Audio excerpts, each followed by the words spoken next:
While at Northview, he participated in Science Olympiad, the Quiz Bowl.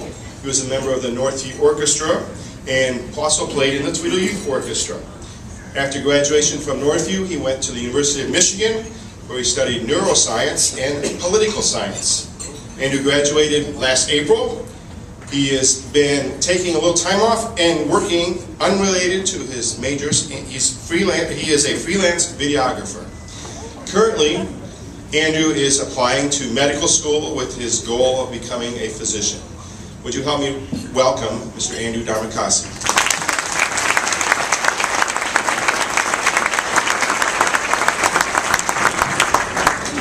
Thank you, Mr. Bowen, for your generous introduction. I'm incredibly flattered by your remarks, and I'm truly honored to be here with all of you here today. I want to start by congratulating the Northview students in whose honor this banquet is being held. Congratulations on a job well done. I still remember about 5 years ago sitting exactly where you're sitting right now, excited to get dressed up and eat fancy food with friends and family. Thinking back to the times when I was in your shoes my junior and senior year, I'll be honest, I was way more excited to get my awards and my pictures taken than to listen to the speaker's remarks, so I'll try to keep this short. As Mr. Bowen has shared, I graduated from Northview in 2008 as the valedictorian of the class. Growing up in a family that wasn't too big on sports, I was a nominal Buckeye fan throughout my junior high and high school years until the University of Michigan offered me admission and a scholarship that amounted to a full ride. Ever since then, I've been rooting for the Wolverines to go blue. I think I should have realized that I was going to make some friends and enemies tonight. I graduated from the University of Michigan in April 2012 with a Bachelor of Science in Neuroscience and Political Science, and I'm currently working in Ann Arbor. Having been 5 years removed from high school, I wanted to share what I've been up to these past few years after graduation and some of the lessons that I've learned along the way.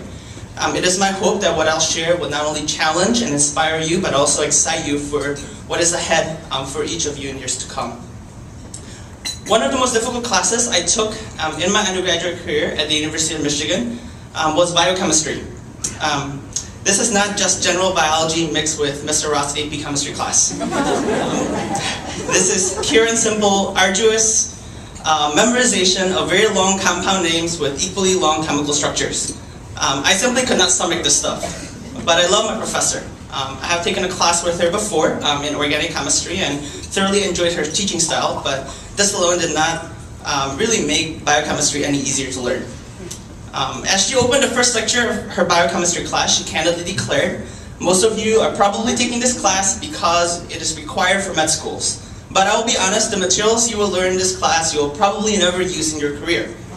Med schools like to see this on your transcript because they want to know that you can memorize things under pressure. Don't you love finding out that you just spent thousands of dollars just to prove that you can memorize things? A game of concentration can tell you that for free. But this is one of the first lessons that I've learned during my time after high school. The most important things you will learn will not be taught in the classroom or in the workplace. Instead, the most important things you will get out of your next stage of life are the skills you develop as you move outside of the shadow and of the home of your parents.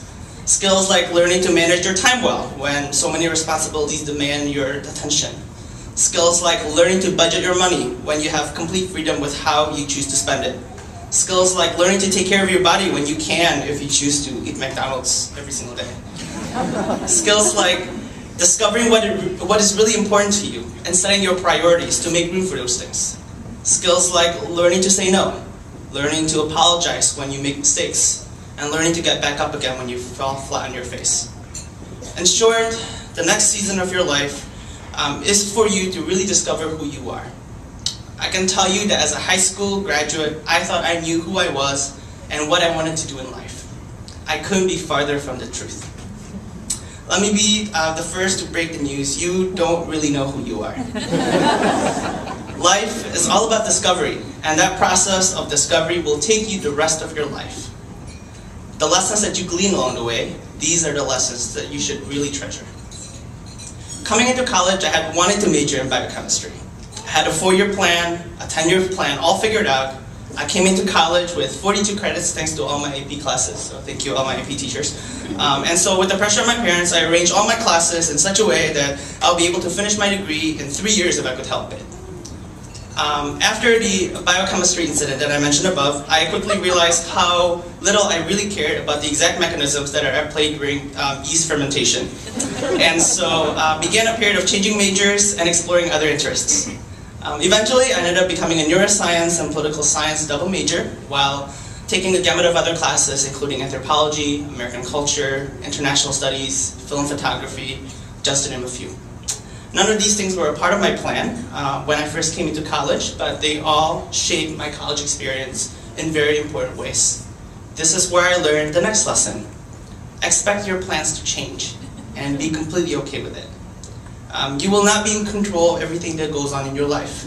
Not everything, in fact, barely anything, ever goes according to your plans. Embrace the fact that you do not always have to be in the driver's seat. Learn to just really sit back and enjoy the ride.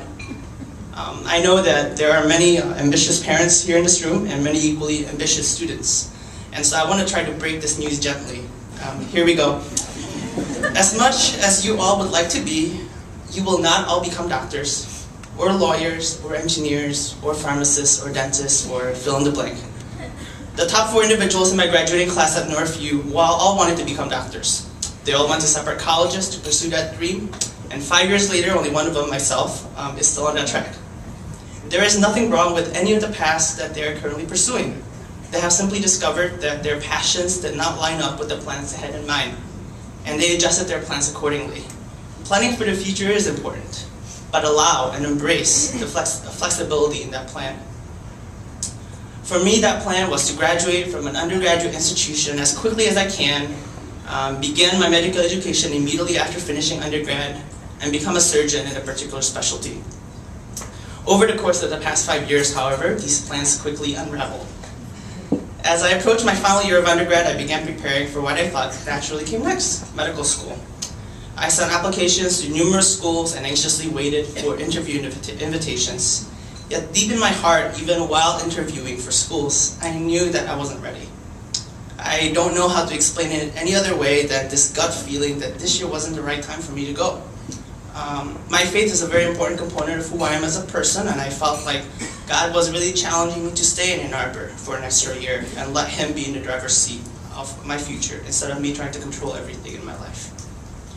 So when I began receiving acceptances for medical school, I did not know what to do. The schools that accepted me did not permit me to defer the decisions, so I struggled with whether to go ahead and accept these invitations or to really listen to my gut feeling and ultimately obey God. I cannot say that this was an easy decision to make. My parents, my mom is actually sitting there with the camera, my parents were justifiably horrified when they found out that their son was about to turn down guaranteed acceptances to medical school. But in the end, I forewent the medical school offers and committed to stay in Ann Arbor for an extra year. I did not know this at the time, but I could not have come up with a better bargain, even if I had planned it. This year of staying put in Ann Arbor was where I discovered my third lesson. That community and relationship building are worth your time. As a valedictorian, I will declare this, your grades will one day be forgotten. Your GPA will become nothing more than just a number, as important as they may seem right now. I'm not saying that you should not do well in your classes. You should still definitely study for that exam and do your assignments that's due tomorrow. But what will really leave behind a lasting impact are the relationships that you're building with family, friends, classmates, teachers, professors, and coworkers. These are not easily forgotten. The people who will support you when you feel discouraged, cheer when you succeed, listen to you when you feel the need to blow off steam, and celebrate with you when you reach your goals. These relationships are worth it. Coming into Michigan, I knew almost no one on campus. There are only a handful of people who attended the University of Michigan from Northview, and my relationships with them were shallow at best. But at Michigan, I discovered a supportive community like I've never experienced before through my church in Ann Arbor. I saw what the true community was supposed to look like, where people went out of their way to make others feel welcome, willingly served even if it meant sacrificing sleep or study time, and rallied around one another when the going gets rough. In this Christ-centered community, I felt safe to be who I was, knowing that I would not be judged, and experience a lot of healing as insecurities are exposed and addressed. During my undergrad years, I took this community for granted, but this past year I had the opportunity to invest back into the community that had poured so much out to me by leading one of these small groups. I cannot begin the satisfaction of knowing that you've been a blessing in somebody else's life, that God has used you to impact the lives of others. If anything, leading this small group has allowed me to rediscover the reason I wanted to pursue medicine in the first place, to be able to walk people through challenging times of their lives and leave a positive impact. While leading a small group, I'm also currently working in Ann Arbor as a freelance media producer, focusing on video editing and production. And I know what you're all probably thinking: how does neuroscience and political science connect to that? The short answer is, it doesn't. At the end of my freshman year, I wanted to serve in whatever capacity I could at my church, and they happened to be in need of people who could help document things via photos and videos and edit them for different presentations. With almost no experience and skill, I joined the team simply because I wanted to be available to help. Over the course of several years, my skill level grew, and I eventually ended up doing this as a career for the time being. Never would I have imagined that trying out this video thing I did for church would ever turn into something that I do for a living. This brings me to my final lesson. Take advantage of the opportunities extended to you, because you will really never know where it will take you. Wherever you go from here, many opportunities are waiting at the door for you. Embrace them. Learn new skills. Gain new passions. Try new foods. Explore new places. Meet new people. They may lead you to places that you never could quite foresee for yourselves now, but will make whatever journey you have ahead of you so much more fulfilling. Thank you, Northview students, and best wishes on all your future endeavors.